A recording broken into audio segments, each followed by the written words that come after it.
గోవుల రక్షణ కోసం పోరాడుతున్న హిందూ ధర్మ రక్షణ సమితి సభ్యులపై జరిగిన దాడిని తీవ్రంగా ఖండిస్తున్నామని సమితి రాష్ట్ర కార్యదర్శి వేణుగోపాల్ తెలిపారు. విజయనగరం స్థానిక సమితి కార్యాలయంలో నిర్వహించిన సమావేశంలో మాట్లాడారు.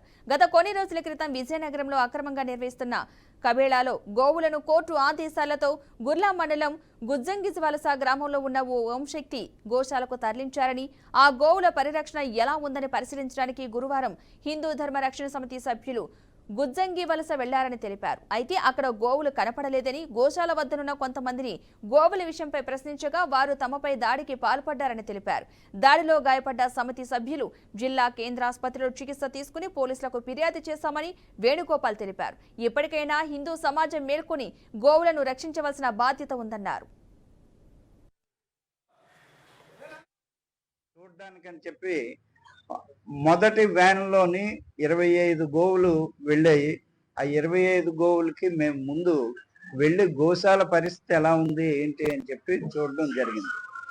అక్కడ గోశాలలోని పరిస్థితుల్లో ఏమీ కూడా బాగోలేదు. వాళ్ళేమో ఇన్ని ఆవులు వస్తాయని మాకు ముందుగా తెలియదు కదండి. అంచేత మేము ఈ ఆవులన్నీ కూడా మా తోటలో కట్టిస్తామని చెప్పారు. మరుసటి రోజు పొద్దున్న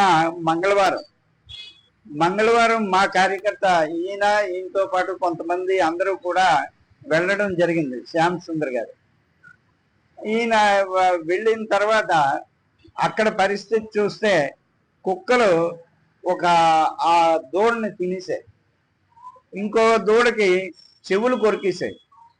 మిగతావి మరి ఏమిటి అన్నది తెలియదు.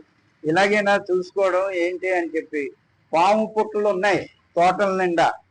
పాములు ఏమిటవుతాయి, ఎలాగా బతుకుతాయి, ఎంతవరకు ఎన్ని బతుకుతాయి, ఎన్ని చచ్చిపోతాయో తెలియని పరిస్థితి.